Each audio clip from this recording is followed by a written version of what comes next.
Doctors said there was nothing more they could do. Machines beeped softly in a private hospital room while one of the most powerful women in the city lay still, her future slipping away. Board members waited outside. Reporters gathered near the entrance. Her company's stock was already falling.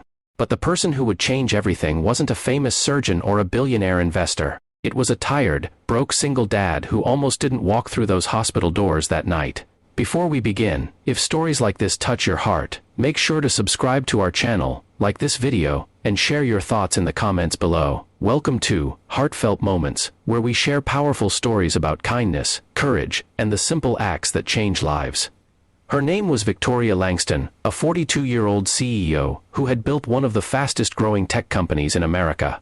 She was known for her sharp mind, flawless suits, and the way she could command a room with just a glance. People admired her success, some feared her determination, but few people really knew her.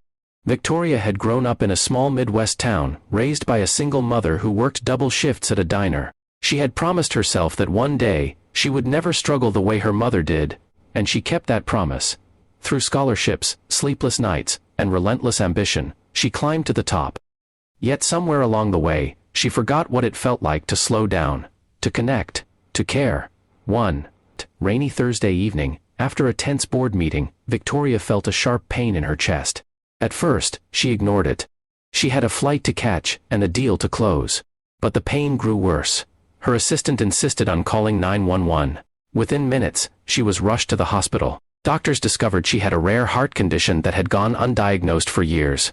Emergency surgery was performed, but complications followed. Her heart was failing, and she needed a transplant immediately. The problem was time. Her blood type was rare. The transplant list was long. Doctors warned the board that even if a donor was found, her body might not survive the wait. Across town, in a tiny two-bedroom apartment, Marcus Red was helping his 8-year-old daughter Lily with her homework. Marcus was 35, a warehouse worker who picked up extra shifts whenever he could. Since his wife had passed away 3 years earlier, it had been just the two of them. Money was always tight. Some nights, Marcus skipped dinner so Lily could have seconds. But no matter how hard life felt, he never let bitterness take root. He believed in teaching Lily one simple rule: if you can help someone, you help them. That same evening, Marcus received a call from the hospital. Months earlier, during a routine checkup, he had agreed to be added to a rare donor registry because of his uncommon blood type. He hadn't thought much of it at the time. Now, the nurse explained, someone in critical condition was a match. Marcus's heart pounded as he listened. The procedure would be risky. Recovery would mean missing weeks of work. There was no guarantee of compensation. He could lose his job. He looked over at Lily, who was coloring quietly at the kitchen table. "Is someone really sick?" she asked softly, noticing his expression. "Yes," he said. "Very sick. Can you help them?" He hesitated. Fear crept in. What if something went wrong? What if Lily lost her only parent? Then he remembered all the times strangers had shown him kindness after his wife died.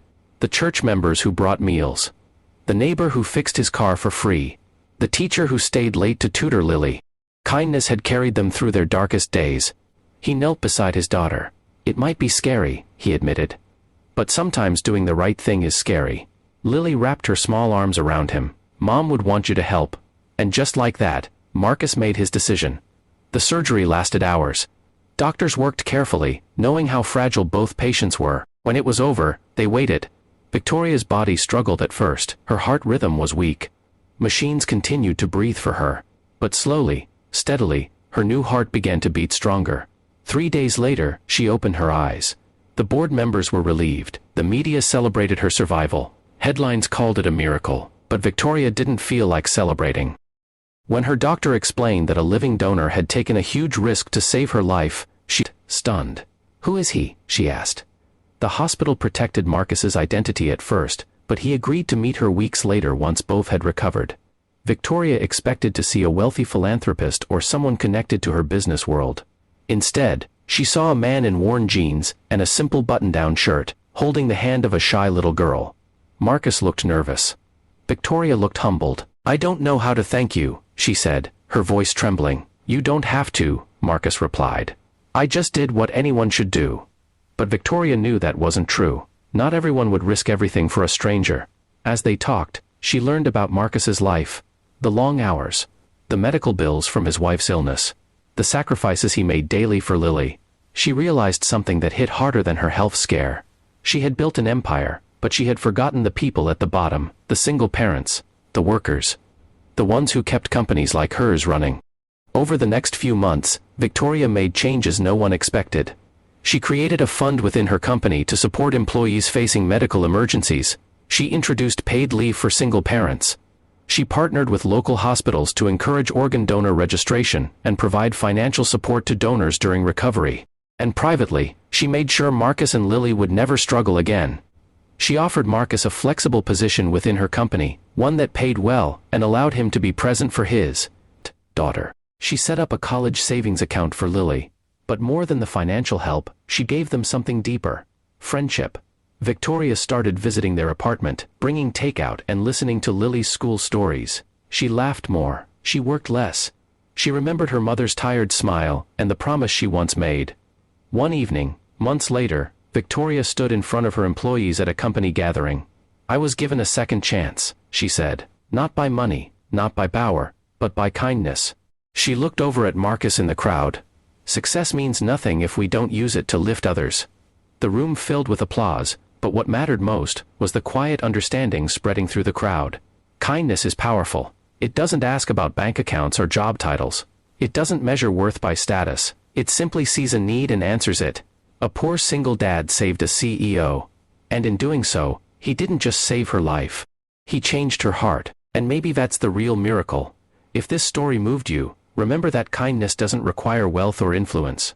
It starts with a choice. A brave, sometimes scary choice to help someone else.